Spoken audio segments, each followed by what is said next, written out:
नमस्कार, आप देख रहे हैं न्यूज़ इंडिया टीवी 24। आपको बता दें, देश की राजधानी एम्स में कर्मचारी यूनियन के तत्वावधान में एनपीएस और यूपीएस को लेकर डायलॉग सेशन का आयोजन किया।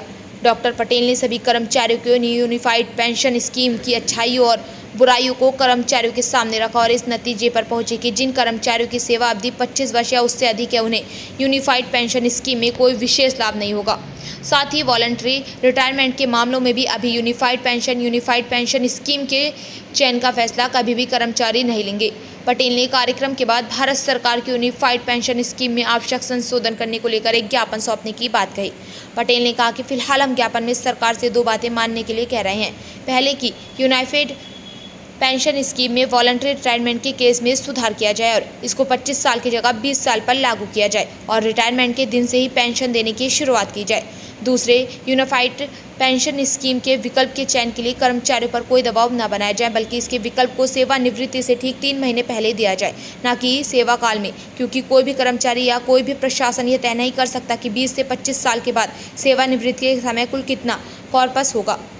कार्यक्रम की अध्यक्षता एम्स यूनियन के अध्यक्ष राजेश भाटी ने की और जिसमें मुख्य अतिथि के तौर पर all India NPS employees federation के राष्ट्रीय अध्यक्ष डॉक्टर मनजीत सिंह पटेल और विशिष्ट अतिथि कार्यक्रम में तकरीबन 300 कर्मचारी उपस्थित रहे। अगर सरकार आपको पेंशन के नाम से old age social income security की गारंटी देती थी, तो आपसे उसके बदले में सेवा की गारंटी लेती थी। बड़ा सीधी सी बात, यानी इधर आपकी सर्विसेज है और इधर आपकी पेंशन है। Clear? Service equal to pension. एक ऐसा ऐसे करके एक निशान होता था, क्या बोलते थे? इक्विलिब्रियम, या क्या बोलते थे उसको? ऐसे करके पढ़ते थे ना। 18-20 साल पहले छूट गई पढ़ाई तो याद नहीं बचा। हाँ, वो बिल्कुल प्रोपोर्शनल टू है ना, directly, yes is right, directly proportional to service equal to pension. अभी जो भैया ने बात कही थी, अभी वो 10 साल सर्विस वाली जो बात है उसको लिंक करना चाहता हूँ। पहली बात तो ऐसा नहीं होता कि आप बस आए नौकरी में और 9 साल की नौकरी की और रिटायर हो गए या नौकरी छोड़ दी और फिर कहने लगे कि सरकार हमको पेंशन देती थी। ऐसा नहीं था, ये बात आप समझिए पहले। कोई भी सेंट्रल गवर्नमेंट एम्प्लॉई, उसको पेंशन केवल 3 ही तरीके से मिल सकती थी, केवल 3 तरीके से। पहला, जब वो रिटायर होता, जिसको सुपर एनुएशन कहते हैं। क्लियर? नौकरी में आना तय है और नौकरी में से जाना है, यानी जिस दिन आप नौकरी में आए उसी दिन आपकी सर्विस बुक पर डेट ऑफ रिटायरमेंट लिखा जाता है।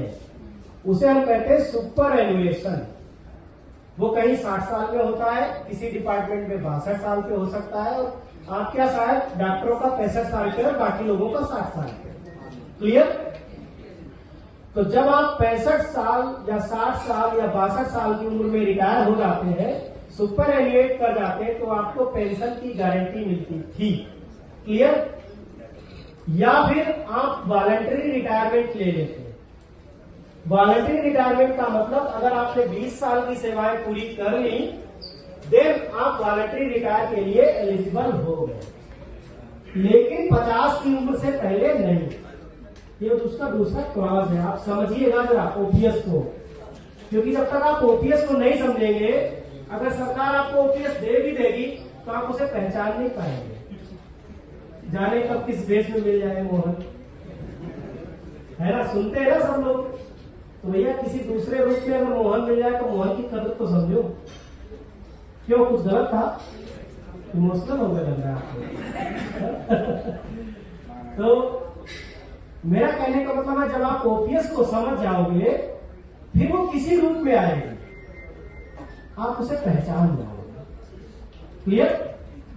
तो दूसरा था वॉलंटरी रिटायरमेंट, यानी 20 साल की सर्विस पूरी करने के बाद आप वॉलंटरी रिटायरमेंट ले सकते थे, लेकिन आपकी उम्र 50 से कम नहीं होनी चाहिए।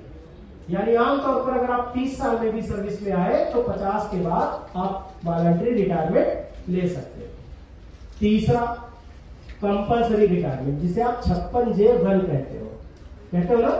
आप क्या कुछ किए गए कभी 56J में? कंपल्सरी रिटायरमेंट कुछ लोग निकाले गए होंगे ना 50 के बाद, है ना? होता है, कभी कभी ऐसा होता है। 56J बहुत स्ट्रिक्टली फॉलो होने जा रहा है।